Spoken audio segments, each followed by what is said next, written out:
อันนี้คือคกเขาเจ้าตับในย่ำเสา ดูผู้ดีบ่แม่เฒ่า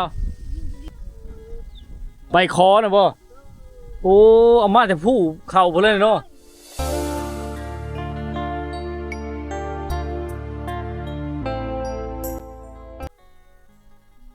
ครับทักทายชาวบ้านดีFC ทุกคนนะ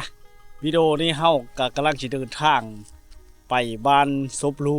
บ้านซบลู2ซบลู3ซบลู4นะมื้อก่อนไปบ้านซบลู1เนาะมันมีเป็นคุ้มไปนะที่เมืองเซโปนแขวงสะระเขตพี่น้องเนาะทักทายบรรยากาศแนวแรงนำเสนอ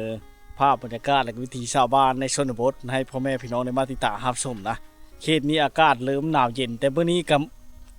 โอกาสดีนะที่ได้เห็นแสงแดดพี่น้องเนาะเขตนี้เขาเจ้านำถือวิถีชีวิตแบบดั้งเดิมแล้วก็เรียบง่ายเฮ็ดให้เฮ็ดสวนแถวภูเขาบรรยากาศแถวภูเขาได้พี่น้องเดินทางขึ้นภูเนาะเฮ็ดให้แล้วก็บางจำนวนก็เฮ็ดหน้าแซงนำเนาะเฮ็ดหน้าแซงเขตนี้จะเฮ็ดด้วยน้ำลิ้นต่อมาจากภูเขาพี่น้องโตนท่าเนาะแล้วก็ชีวิตการเป็นอยู่เขาเจ้าก็ที่เรียบง่ายแบบดั้งเดิม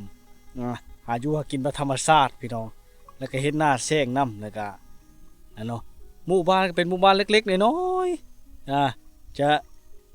เที่ยวกายไปมาลักๆกันนั่นก็คือด้วยการเดินเท้าเนาะเดินย่างเอาพี่น้องเนาะเอาติดตาส้นตรงกันเนาะหมู่บ้านเขาเจ้าเป็นหมู่บ้านเล็กๆเดี๋ยวเข้าไปติดตาส้นตรงกันพี่น้องเจ้ามาได้ให้แล้วพี่น้องเนาะ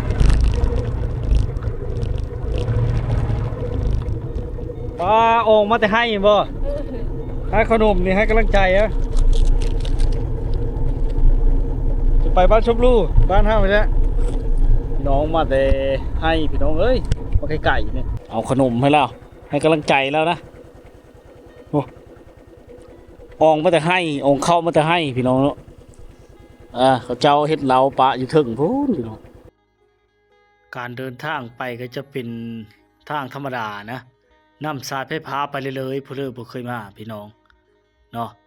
เต็มไปด้วยภาพธรรมชาติที่สวยงามภูเขาอ้อมหอบอ้อมล้อมเช่นทางโค้งแล้วก็จะมีทางลงคอยขึ้นโน่นภูเขาเนาะจะเลบตามแคมตีนภูเขาไปเลยเส้นทางที่คดโค้งงดงอเป็นเส้นทางที่อันตรายได้ท่านผู้ชมย่านดินเจือนถล่มเนาะถ้าได้ดูแลกับไปสะดวกสบายอยู่แต่ก็แล่นเลข2เลข3ไปเกียร์2เกียร์3นะท่านผู้ชมภูเขาอ้อมหอบงามนี่เขตนี้เขาเจ้าเฮ็ดหน้าแซงทางเมืองขวานี่พี่น้องเนาะเป็นเส้นทางธรรมดาเป็นเส้นทางมาหินพี่น้องขึ้นกับใช้เลข1เกียร์1เกียร์2ได้ในยามแรงๆ 2-3 โมงแรงท่านผู้ชม 4-5 โมงแรงเนาะนี่แหละบรรยากาศซ้ำนี้นี่อากาศเริ่มเย็นลงแล้วได้มื้อนี้ก็โชคดีที่เห็นแสงดวงตะเวนเนาะในยามแรงๆแบบนี้ปกตินี่จะช่วงหลายจะหนาวเขตนี้เนาะบ่ค่อยได้เห็นแสงตะเวนได้เห็นแต่11 12 โมงหาบ่ายโมงเท่านั้นท่านผู้ชมวันนี้ก็โชคดีอยู่ที่ได้เห็นแสงตะเวนเนาะอากาศเริ่มเย็นลงมาในขอบเขตนี้ชาวบ้านกำลังเดินทางหมู่บ้านจูเลยเนาะ ชนบทเขตนี้เป็นชนเผ่าตรีเนาะหรือชนเผ่าบูรูชนเผ่าละเทิงนี่แหละพี่น้องจะบ่ค่อยได้ภาษาละเทิงปานใดอันนี้ก็ได้ภาษาพุทธไทยเนาะมาศึกษาไปพร้อมบางครั้งบางคราวก็เว้าบ่ถูกบ่ต้องเนาะศึกษาไปนำกันได้ท่านผู้ชม FC ทุกคนเนาะแต่ชะออนในธรรมชาติที่สวยงามที่แนมไปทางเลิกก็เต็มไปด้วยภูเขาและก็เหวสูงชันที่เฮาขี่รถเลบตามเส้นทางภูเขาแล้วก็ข้างเบื้องซ้ายก็จะเป็นเชบางเหียงเนาะสูงชันถ้าในฤดูแล้งเนี่ยเสี่ยงได้พี่น้องถ้าในฤดูแล้งนี่ก็มาสะดวกสบายได้พี่น้องถ้าฤดูฝนก็ยุ่งยากแน่เพราะว่าเส้นทางมันคดโค้งงอขึ้นโน่นลงคอยเนาะ เต็มไปด้วยภาพบรรยากาศที่สวยงามสองภาคข้างนี่ท่านผู้ชมผู้ใดมาเที่ยวมาชมก็มาได้ดูแลงเด้อพี่น้องเด้อเขตใกล้ชายแดนลาวเวียดนามเนาะงามได้มื้อนี้ก็เดินทางผู้เดียวพี่น้องไปบ้านศพลูเนาะชนบทมีหลายหมู่บ้านได้บ้านศพลูนี่พี่น้องมันจะเป็นคุ้มบ่ละ3-4หลังคาเรือนพี่น้องหลายคนน่ะไปตั้งแบบใกล้กันนะพี่น้องเนาะเขาหาอยู่หากินตามธรรมชาติแต่กี้เพิ่นจะเอิ้นว่าแบบนี้จะเอิ้นว่าเผาตองเหลืองเนาะเผาแบบเผาตองเหลืองแล้วพี่น้องย้ายถิ่นฐานไปเลยๆเนาะเดี๋ยวนี้ก็เขาก็มาตั้งถิ่นฐานเป็นธรรมดาแต่ก็เป็นเรือนหลังน้อยๆเล็กๆได้บ่ใหญ่บ่มีไฟฟ้าบ่มีสัญญาณโทรศัพท์เนาะห่างไกลชอกลีกพี่น้องดินแดนขุ่นเขาภูเขาอ้อมหอบเนาะเส้นทางคดโค้งมีคุมมีบ่เต็มไปด้วยดังที่เห็นนี่แหละพี่น้องเนาะตามเส้นทางคดโค้งคดงอไปเลยเรียบตามตีนภูเขานี่แหละท่านผู้ชมอ้อมหอบเนาะไปผู้เดียวสายเดียวมื้อนี้ค่ำใส่นอนหันตามธรรมดากำไรชีวิตนะไปเที่ยวชมวิถีชาวบ้านแล้วก็ภาพบรรยากาศธรรมชาติที่สวยงามในบ้านศพลูบ้านศพลู2ได้เป้าหมายมื้อนี้ศพลู2ศพลู3ศพลู4พุ่นแหละเนาะถ้าบ่ค้ำก้อนนะท่านผู้ชมมันจะมี4-5หลังคาเรือน10ปลายหลังคาเรือน2-3หลังคาเรือนได้ดังนั้นได้พี่น้องไงเนาะ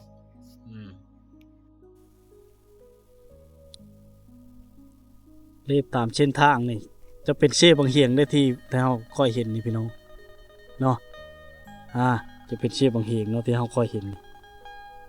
บ่ไกลๆพี่น้องเอ้ยเนาะ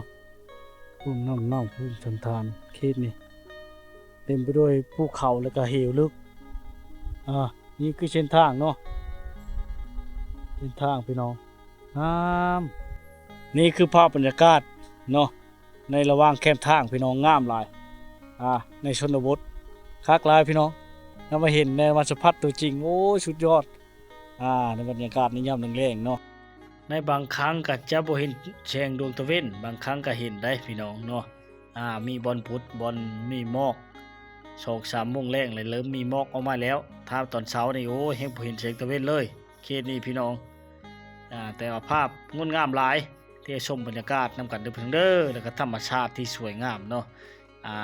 เต็มไปด้วยภูเขาอ้อมหอบอ้อมล้อมในเขตนี้ได้รถใหญ่หรือรถจักรมอเตอร์ไซค์ก็มาสะดวกสบายอยู่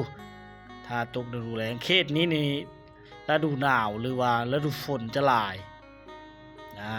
ได้พี่น้องเอ้ยฤดูร้อนบ่หลายฤดูร้อนจะมีแต่เดือน4กับเดือน5เท่านั้นเนาะตกเดือน6ก็ฝนจะตกแล้วก็อากาศหนาวเย็นที่เก่าที่เคยเนาะเขตใกล้ชายแดนลาวเวียดนามพี่น้องได้โอกาสมาเยี่ยมยามถามข่าว FC พี่น้องครั้งนี้เป็นชนเผ่าตรีเนาะนับถืออย่างเคินว่านับถือผีรถเต็มคันรถพี่น้องเขาแก้อันอย่างโบงได้นี่ใช้จักรรถฟอร์ดเลยนี่รถฟอร์ดใช้โล่เลยเต็มคันรถเลยพี่น้องภูเขาชุมชันเนาะใช้เลข1เลข2ลงเกียร์1เกียร์2ได้พี่น้องเพราะว่ามันเป็นเส้นทางที่อันตรายเนาะค่อยไปค่อยมาเขตนี้ไปไว้บ่ได้แล้วก็เฮ็ดให้จะเห็นแต่รถจักรมอเตอร์ไซค์เท่านั้นกับรถที่ลากแก้เครื่องเล็กๆน้อยๆส่วนหลายจะรถจักรมอเตอร์ไซค์หลายเนาะรถจักรเขานี่แหละพี่น้องมันไปสะดวกสบายเขตนี้บางบ่อนก็แถวแคมทางนี่ก็เขาเจ้าแบะอย่างโบงมาแต่ผู้พุ่นกุยอย่างโบงมาแต่ผู้พุ่นลงมาแล้วก็จะเอารถจักรมอเตอร์ไซค์มาหรือว่ากุยมาฮอดเทิร์นเลยแถวนี้เขาเฮ็ดอย่างโบงเนาะเฮ็ดอย่างโบงจากธรรมชาตินะพี่น้องนี่กระเป๋าอย่างโบงเลยนะเขาอาบน้ำจังเลยเขาก็กุยมาต่ออีกได้พี่น้องเอ้ยหมดหมู่บ้านซบลูเนี่ยเขาเจ้าลงมาอาบน้ำแถวห้วยนี่แหละชายห้วยชายแม่น้ำอันนี้ก็คือจิแม่นขึ้นกับบ้านซบลูเช่นกันนะนี่หมู่บ้านน้อยนี่ก็คือจิแม่นคุ้มชีพี่น้องเดี๋ยวไปต่อไปเลยนะหลายหมู่บ้านอยู่ อ่าที่น่าเที่ยวชมเนาะบรรยากาศที่บ้านเขาเจ้าหนาวเย็นพี่น้องถึงจะมีแดดก็หนาวเย็นแล้วจำนี้โอ้เขาเจ้ากุยกำลังขึ้นนะเนาะเป็นไรพี่น้องเอ้ยป้ารถลากแก่ยางโบงพี่น้องไปชูประเทศเวียดนามพุ่นแล้วนะเส้นทางนี้ไปฮอดประเทศเวียดนามพุ่นได้พี่น้องเอ้ยเส้นทางขึ้นภูลงภูนี่ไรไปเลยเนาะชมบรรยากาศในยามค่ำๆงดงามหลายพี่น้องนี้จะเป็นคุ้มสามเนาะบ้านชมรูวางนี่พี่น้องเดี๋ยวเข้าไปต่อไปเลยนะมันจะไปแต่คุ้มสองมาเนาะเมื่อก่อนไปเที่ยวชมบรรยากาศบ้านชมรูบ้านสามคุ้มบ้านชมรูคุ้มหนึ่งเนาะวันนี้มาห้ามกันต่อคุ้มสองนะโดนจะได้มาเท่านึงได้พี่น้องเนาะเที่ยวชมบรรยากาศภายในบ้านเขาเจ้านี่เนาะงดงามธรรมชาติจัดไปไม่นี่พี่น้องเนาะภาพพี่น้องมาเที่ยวชมม่วนหลายๆได้สองข้างทางเลยคือเห็นเนาะโอ้งัวเขาเจ้าก็ปล่อยเลยพี่น้องเอ้ย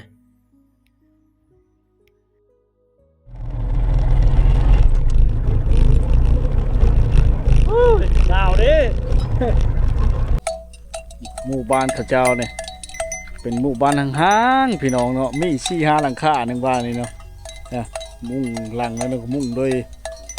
ใบตองขอมาจากภูเขาเนาะ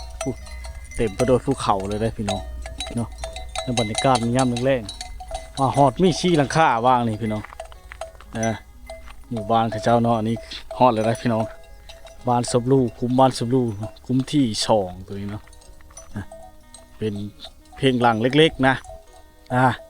ใช้ชีวิตแบบเรียบง่ายหาอยู่หากินแบบธรรมชาติติดกับลำธารในแม่น้ำกับบ่ฮู้ว่าแม่น้ำไม่ใช่ได้พี่น้องเนาะเขาเจ้าหาอยู่หากินตามธรรมชาติคือเห็นเลยพี่น้องในยามแรงๆนี่เขาเจ้าคือสิเริ่มมาเฮิดแล้วพี่น้องอยู่หลังเดียวเลยบ่มีไฟฟ้าบ่มีสัญญาณโทรศัพท์เลยได้ถ้าไปชมเนาะเฮิดเขาเจ้าในแบบดั้งเดิมหมู่บ้านแท้ๆนี่เนาะไหนพี่น้องเลยเนาะบันชวนขอท้ายเด้อ มาแต่ให้แต่ชวนเลยบ่โอ้ลูกหลานเต็มเลยฟ้ากระเฮ็ดไปเลยแหละ โอ้หนาวเนาะอากาศหนาวเนาะพากันอยู่ในเฮิรนในซ่านพี่น้องเนาะเนี่ยอากาศหนาวเย็นเลยพี่น้องเลยมาแต่ให้แต่ชวนเนาะอากาศหนาวเย็นนี่แหละพี่น้องภาษาพุทธไทยเขาเจ้าก็มีหูเบลเลอร์ได้พี่น้องเอ้ยเขาหลายก็มีแต่บ้านชวนเนาะคือสบายดีทักทายไงชีวิตการไปอยู่เขาเจ้าก็คือเห็นหาอยู่หากินแบบธรรมชาติเรียบง่ายตามภูเขาให้เขาเจ้าเฮ็ดอยู่พูนถึงผู้ใดดอนเป็นนี่เป็นให้เขาเจ้าเมิดพี่น้องชาวบ้านเขตนี่ก็คือว้าวแหละมันห่างไกลจากตัวเมืองเนาะระดับ70 กิโลนะพี่น้องแต่เมืองเชโปนมานี่เนาะเฮ็ดให้การสัญจรกับมาในฤดูแล้งกับเส้นทางก็สะดวกสบายอยู่ถ้าเป็นฤดูฝนก็เส้นทางกับบางบ่อนก็ถึกตัดขาดเนื่องจากว่าน้ำท่วมนะพี่น้องน้ำท่วมทางเนาะติดกับแม่น้ำชีแม่น้ำมีช่างเขาเอิ้นน่ะ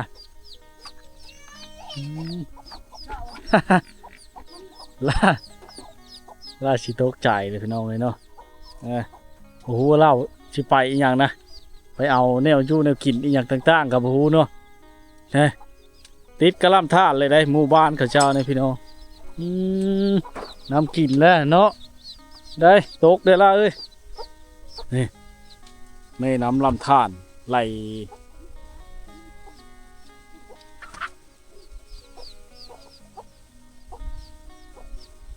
เต็มไปด้วยธรรมชาติที่งดงามเนาะหมู่บ้านเขาเจ้าเนี่ยอันนี้เขาเอิ้นว่าคุ้มบ้านสมรูป2เนาะพี่น้องเนาะนี่หมูเราก็จ้อยๆมันหิวห้ำนะใช้วิถีชีวิตแบบดั้งเดิมเนาะ สบายดีล่ะโอ้เต็มแต่เล็กน้อยพี่น้องแม่เราไปพูดแล้วไปหาอยู่หากินเนาะเราไปหากินบ่เราไปเอายัง เราไปเอายังน่ะ บ่เข้าใจพี่น้องบัดชวน อ่านี่แหละพี่น้องเป็นวิถีชีวิตที่เรียบง่ายงัวเขาเจ้าเลยเขาเอิ้นว่าอหย่างตะแกรงอหย่างนะเขาบ่ได้พุเขาเลยเฮ็ดหัวดีได้พี่น้องถ้าบ่ชันนี่โอ้เครื่องปลูกของฝั่งเขาเจ้ามันเข้าไปกินหมดเลยเขตนี่นอนยามแรงๆแบบนี้เขาเจ้าลงไปอาบน้ำพระนั่นก็จะเป็นหมู่บ้านเรื่องอีกได้ท่านผู้ชมก็คือสิแม่นบ้านซุบลูนี่แหละเนาะแตกต่างกันได้พี่น้องเนาะบรรดาสภาพการเป็นอยู่เขตนี้อากาศเริ่มหนาวเย็นพี่น้องตอนมานี่มีแสงแดดพอแต่มาฮอดบ้านเขาเจ้านี่อากาศหนาวแล้วหนาวขึ้นมาทันทีเนาะนี่ไหนเพิ่นเขาเจ้านี่มีแต่ชี้หลังคาคุ้มนี่เนาะพระนั้นคือสีลายกว่าพี่น้องพระนั้นมีเป็นเฮือนเก่าแก่เลยนะมันจะมีกกเผาเนาะมีกกเผาท่านผู้ชมว่างนี้ผ้าบัดเนี่ยเขาเป็นบ่อนเขาตะอย่างโบงเนาะเพิ่นส่งบูห่านแท้ๆพี่น้องได้มาติดตารับชมเนาะบรรยากาศกันมาฮอดเลยเริ่มหนาวเลยได้พี่น้องมาเขตนี้ต้องซื้อเสื้อกันหนาวมาเด้อพี่น้องเด้อเพื่อเลยจะมาเที่ยวมาชมเนาะบ้านชวนสบายดีมีได้ไปทางเลิศว่ามันนี่อยู่เฮิรนโดยใบช่างนี่แม่ใบยังนี่เขาเอิ้นยังนี่ใบคอนะบ่โอ้เอามาแต่ผู้เข้าไปเลยเนาะจะมามุงเฮิรนโอ้เฮิรนมันโฮบ่เฮิรนมันโฮพี่น้องเนาะโอ้เฮิรนเราแบบดังเดิมบูห่านแท้ๆพี่น้องเลยเนาะคือเห็นเลยไม่เท่านะอยู่ผู้เดียวบ่ไม่เท่า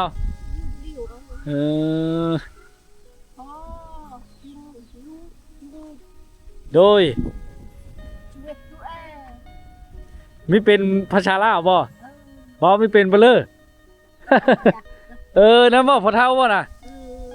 เรามาแต่เลงงูนะเนาะเลงงูคืนตะแกรงบ่อากาศหนาวๆเนาะไม่เท่าเนาะบรรยากาศเฮิรนลาวดังเดิมเด้อพี่น้องเอ้ยต่อไปจะสิได้เบิ่งได้ชมเขตนี้นี่ได้เบิ่งได้ชมเนาะผู้ใดมาเห็นกะบ้านชวนมาแต่เลี้ยงตะแกรงบ่งัวเนาะมันปล่อยก็บ่ได้แล้วเขาเฮ็ดหน้าแช่งเนาะหน้าแช่งก็เฮ็ดน้ำลิ้นสะดวกสบายเนาะบ้านจะเนาะเชแต่ว่าสถานภูมิสถานเนี่ยมันบ่เพ่งแล้วก็เลยได้น้อยหน้าเนาะพอเฒ่าพี่น้องเพิ่นมาแต่เลี้ยงโง่ไปแต่เช้าๆพุ่นเลยเนาะเฮ็ดให้เนาะบ่เขตนี้ชนหลายเฮ็ดให้แล้วมันเช่บ่เคยนี่เลยโหยเนี่ยเชลูเชลูอันนี้เชลูเนาะจะไหลลงเชบางเฮงบ่โอ้คิดว่าแม่น้ำห้วยพี่น้องเชลูเนาะโอ้ยเย็นเด้อากาศหนาวเย็นนั่นลิบ้านสิเจ้าเนี่ยอันนั้นลูกระเบิดเด้อเนาะแม่นบ่โอ้มีเห็นใช่เนาะป้าพี่น้องมีลูกระเบิดเช่นในเฮิรนล่ะนี่เนาะคือชีมันเป้าแหละนี่เนาะรู้ใช่พ่อเฒ่าฮะว้าวไว้รู้มีอย่างก็โดยเขาเอิ้นอีหยังเนี่ยพาวมาแปลว่าลูกระเบิดชื่อมันอะไรเนี่ยชื่อมันอะไรก็มันชื่อของลูกระเบิดนี่มันเป้าเลยนี่ของเวียดตอนไหนของเวียดของเวียดโดยเอาแต่เก้าในตีพ้าแล้วจะยอมเลยเนาะมันปลอดภัยแล้วทุกคนเนาะที่เราเอามาไว้เนี่ยไว้ตีพ้าเวลาเค้นพ้าอย่างต่างๆแต่กี้ตีเล็กอย่างนะพอได้แก้ไขฮักชาไว้ให้ลูกหลานเบิ่งเนาะว่ามันเช็ดสงครามตะกี้มันอันตรายได้ตะกี้เนาะ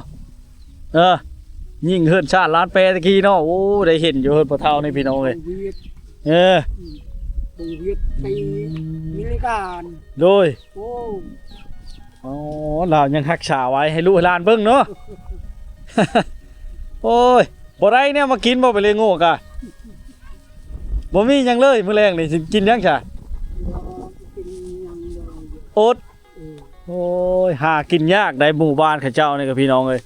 อันติดกับเชลูอยู่แต่ว่าส่วนหลายปลูกปลาหน้าน้ำก็หายากมากเขตนี้ส่วนหลายกินแต่ผักกูดเนาะ อืม เฮาเห็นเขาเจ้าโอ้ยหาอยู่กินได้ไปช้อนชวิงชวิงเขาเอิ้นได้นี่ชวิงนี่ อืม เขาเอิ้นได้เลยชื่อมันน่ะภาษาจริงเจ้าเอิ้นได้นี่ชวิงแนวตักนี่ นี่ เออ อนุรักษ์ อนนวกอนนวกพี่น้องชื่อกันเด้อพี่น้องเด้อศึกษาภาษาเขาเจ้าไปนํกันเนาะอันนี้ก็บ่เข้าใจไปเลยคอยคนผู้ไทย อืม มาเฮ็ดงานอยู่ชุมจักตูบนี่ อืม ก็เลยมาทักทายพี่น้องเยี่ยมยามตามข้าวแถวนี้แหละ อืม อยากเบิ่งอยากชมคือเห็นวิวธรรมชาติบ้านเรานี่อ้อมไปโดยภูเขางามพี่น้องบ้านพ่อเฒ่านี่เนาะโอ้เต็มไปด้วยภาพธรรมชาติที่สวยงามได้ขนาดค่ำปะนี่ยังต่ำเข้าเลยแถวนี้เนาะมีแต่แล้วเนาะโอ้ยังต่ำเข้าแม่เฒ่านี่บ่ต่ำนะ แม่เท่า โอ้ยังแข็งแห้งยังต่ำได้เนาะ เอาบ่มีรู้อ่ะ บ่มีลูกจุเจ้านะ มีรู้อัน เพิ่นไปสร้างครอบครัวมาแล้ว มียิงนั่น มีแต่ผู้หญิงแหล้วถือว่าได้ไปอยู่เฮือนผัวหมดโอ้ฮิตชาวบ้านเขตนี่ถ้าได้ลูกผู้หญิงแล้วสิบ่ได้กินเฮือกกินแห้งท่านผู้ชม เขาเจ้าจะไปอยู่เฮือนผัวหมดเนาะโอ้ขึ้นฮอดก็ได้มาเยี่ยมมายามมาแล้วเนาะเฮ็ดได้ อืม โอ้ยมาล่ำเลยได้ลูกผู้หญิงเนี่ยแสดงว่าซ้ำว่าบ่ได้เนาะบัดเขาใหญ่แล้วพัดไปสร้างครอบครัวแล้วไปอยู่บ่อนอื่นเนาะโอ้บ่ได้กินเฮือกกินแห้งได้พี่น้องนี้แหละคือเห็นเนาะแตกต่างกันได้เฮิรนล่าเนี่ยมีแต่เศษสงครามตรงมื้อนี่คางเฮิรนคางหยังกันท่อหยังเขาเอิ้นนี่น่ะท่อเหล็กนี่เขาเอิ้นหยัง จิตวง จะจ้วงเขาต่อน้ำมันมีหยังแต่เก่าบ่ อืม โอ้การเช็ดสงครามเนาะถือว่าได้ประโยชน์เนาะยังโชคดียังมาเฮ็ดได้เป็นประโยชน์เนาะเขตนี้ก็จะอึดไม้ชั่วหลายเนาะเขาเฮ็ดให้หลายบ่มีไม้ใหญ่เนาะเฮ็ดเฮิรนยากชั่วหลายจะเห็นเฮิรนเล็กๆน้อยๆนะให้พี่น้องได้มาติดตามรับชมคือเห็นแล้วมีชี้หลังคาในคุ้มเนี่ยพี่น้องเอ้ยได้ขอบใจหลายๆเด้อขอบใจหลาย อืม ๆเฮากับทุกคนอยู่เมืองอันสะพร โอ้ เคยไปบ่พอแต่หูชื่อ อืม ๆ โอ้ผู้สาวบ่อยู่หั่นน่ะ อืม เฮือนผู้สาวบ่ เออ หรือว่าเฮือน รู้ค่อยอะ เขามาอยู่ในหัน เออ คือหลายๆคนมีแต่ผู้สาวเลยมุ่งด้วยไปตรงคอใช่ไหมเนาะโอ้ยพี่น้องเลยเนาะนี่สังเกตเบื้องโซนเขาเจ้านี่จะเฮ็ดดีอีหลีพี่น้องถ้าบ่เฮ็ดดีนี่เครื่องปลูกของฝั่งเขาเจ้านี่เจ้าบ่ได้กินเนาะเพราะว่าสัตว์มันจะกินนะเขตนี้เขาจะปล่อยได้โชว์หลายสัตว์นะพี่น้องเอ้ยนี่เขตนี้เขาตะยางโบงเด้อนี่โอ้ยางโบงเขตนี้พี่น้องนี่เนาะราคามันแห้งๆแบบนี้แหละมันราคามันแพงกว่านะได้พี่น้องเอ้ยเนาะจะแตกต่างกันได้เสาไฟฟ้าก็ได้เสามันต่อไปน่าสิได้ในอนาคตเนาะในอนาคตก็สิได้ไว้ดิ ในอนาคตก็คือสิได้พี่น้องเอ้ยเนาะโอ้ผู้สาวเฮ็ดไปเลยเด้บ้านสวนผู้สาวฮั่นผู้บ่าวโทรมาทันทีเลยโอ้คันกุมๆโหล้านอยู่นึ่งข้าวโอ้ผู้สาวนึ่งข้าวให้อยู่กินอยู่ในพี่น้องบ้านสวนผู้สาวกระบวนอ้อพักเฮ็ดไปเลยเนี่ยดังไผ่เฮ็ดกินยังน่ะว้าเต่าไผ่ก็เจ้าอยู่ในบ่ได้พี่น้องเป็นไปเลยนะบ่สบายบ่บ้านสวนเราบ่สบายบ่น่ะเราบ่สบายบ่ผู้สาวไม่เห็นผู้สาวงามเลยขอขึ้นได้เด้อขึ้นได้บ่เนี่ยขึ้นได้บ่ขึ้นได้บ่ผู้สาวขึ้นได้บ่มัวเนาะชื่อนี่แหละสาวโอ้มีฮูจักเพิ่นว่าน้องมีเข้าใจตาดักครับพี่น้อง โอ้บ่เป็นหยังพี่น้องอันนี้คือภาพบรรยากาศที่หมู่บ้าน ซบลูเนาะเพราะมันมีเซ่ลูเซ่ซบลูนะพี่น้องเนาะอยู่นี่เนาะโอ้เราออกมาแต่พูนพี่น้องป้าพุ่นนะฮะเขตนี้เขาเจ้าออกแบบนั้นเนี่ยพี่น้องเนาะเฮิ่นกระเจ้าเนี่ยมุ่งด้วยใบตองคอเอามาจากภูเขาพูนพี่น้องที่พี่น้องค่อยเห็นนั่นแหละเขาเจ้าลงมาแต่ภูเนาะใบตองคอนี่มันจะทนกว่าพางเพิ่งเขาได้กว่าหญ้าเพะเขาเจ้าเอามามุ่งนี่เนาะใบตองคอที่เขาเอามามองเขาน่ะเป็นช่วงแบบดั้งเดิมเนาะนี่ยังใช้คกตำเขาแบบดั้งเดิมได้วิถีชีวิตเขาเจ้าแบบเรียบง่ายแบบบูห่านตะกี้เฮิ่นช่วงบูห่านเฮ็ดด้วยไม้เมิดเลยเฮิ่นหลังนี่เอาหวายนี่มามัดกับพี่น้องเอาหวายมามัดเลยเฮิ่นหลังนี่นะได้ถือว่ายังคงแบบดั้งเดิมนับถือวิถีชีวิตค่ำมากเขาเจ้าลงไปอาบน้ำอยู่เซ่ไปได้นี่พี่น้องลงไปอาบน้ำอยู่เซ่ไปได้ชักเครื่องชักผ้าชักเพ่ได้พี่น้องเลยนี่เขาเจ้าจะใส่แม่น้ำเซ่นี่แหละพี่น้องเพื่อในการอาบน้ำชักผ้าชักเพ่ชักเครื่องชักของเนาะบ้านชวนลงไปอาบน้ำได้นี่ค่ำใช่ไหมเนาะ โอ้เล่าถึงผ้าพร้อมพี่น้องเลยย่างไม่เมื่อยพูดแล้วลงพูดเลยลงไปเช่ซบลูนี่แหละพี่น้องเลยได้นี่แหละคือบรรยากาศในยามค่ำๆเนาะเขตนี้เขาปุยางโบงน้ำนี่พี่น้องบางเทื่อก็เป็นชวนบุคคลหรือว่าเอกชนอย่างต่างๆนี่แหละเนาะกับหูเนาะเขาเจ้าได้เนาะเป็นเฮิดส่งดังดื่มแต่กี้แท้ๆพี่น้องให้พ่อแม่พี่น้องได้มาติดตามรับชมเนาะบรรยากาศในยามแรงๆมาอยู่พี่กะม่วนไปอีกแบบพี่น้องเนาะบ่มีการดิ้นรนนี่จังบ่มีการกระตือรือร้นบ่มีการแข่งขันม่วนไปอีกแบบนะได้มาสัมผัสกับวิถีชีวิตเขาเจ้าเขตนี้เนาะอากาศนี่ก็หนาวเย็นได้พี่น้องหนาวเย็นเนาะนี่เนาะในอนาคตเจ้าก็สิได้ไฟฟ้าพี่น้องเนาะตอนนี้มันยังบ่ได้หังก็ได้เสามาได้นี่เกิดไม้แบบดั้งเดิมแต่กี้เลยพี่น้องเนาะนี่แหละเขตนี้นี่ลำบากแต่พี่น้องเนาะการหาอยู่หากินก็บ่ค่อยมีลักๆเขาเจ้ากินผักกินผักหญ้าค่าขิงกินลักๆคือผักกูดนอเลบเต็มตามเข้มแม่น้ำเช่ชบลูหรือว่าแม่น้ำเช่บางเหียงเขตนี้เขามันมีผักกูดได้พี่น้องเอ้ยมันมีผักกูดเนาะให้ได้อยู่ได้กินได้พี่น้องเอ้ยเนาะเอาตกเลยกระมวลผู้สาว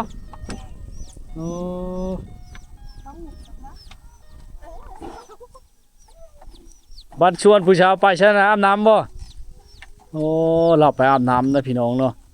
ไปแล้วผู้สาวก็ได้ละบ่ฮู้ภาษาเขาเจ้าก็เลยสนทนากันบ่ได้พี่น้อง อันนี้คือคกเขาเจ้าต่ำในย่ำเสาได้ชนลายเขาต่ำเข้าเนาะต่ำเข้ากิ่งพี่น้องทานมืดเขาจะออกมาแต่ให้ใส่กระเป๋ากระสอบที่เห็นได้นี่คือคกเนาะแล้วก็ซากพร้อมคู่มือคือว่า6สีเข้าบูห่านนะเขตนี่เขาเจ้าจะมีเกือบว่าคู่หลังคาเฮิรนเนาะไอพี่น้องเอ้ยเฮิรนส้มบูห่านที่ได้เบิ้งได้ส้มได้เห็นกับมีแต่เขตนี้แหละได้พี่น้องเอ้ยเรามาเห็นก็เป็นบุญตาเนาะในภาพบรรยากาศในยามแรงให้พี่น้องได้มาติดตามรับชมไปน้ำกันเนาะหมู่บ้านมีเพียงชีหลังคาพี่น้องเอ้ยก็เพิ่งเคยเห็นเนาะมือก้อนก็ไปโซนนึงกะชีหลังคามันห้างๆไปไกลๆอีกประมาณกิโลนึงมีอีกพี่น้องได้แตกต่างกันไปเนาะเขตนี่ใช้แผ่นเสียงโซลาร์เซลล์นี่พี่น้องมันบ่มีไฟฟ้าบ่มีสัญญาณโทรศัพท์เนาะเฮ็ดให้ขาดการติดต่อทางอินเทอร์เน็ตได้พี่น้องจักไปเฉลยเลยผู้ชายไปอาบน้ำเล่นแล้วพี่น้องเอ้ยขึ้นไปพุ่นเลยเนาะนี่คือภาพบรรยากาศและวิถีชีวิตภายในบ้านสุดได้เป็นวิถีชีวิตที่เรียบง่ายพี่น้องถ้าเข้ามืดแล้วเขาจะออกมาแต่ให้จะออกมาแต่ให้ได้ออกมาแต่ให้ได้เพื่อลงมาต่ำเนาะ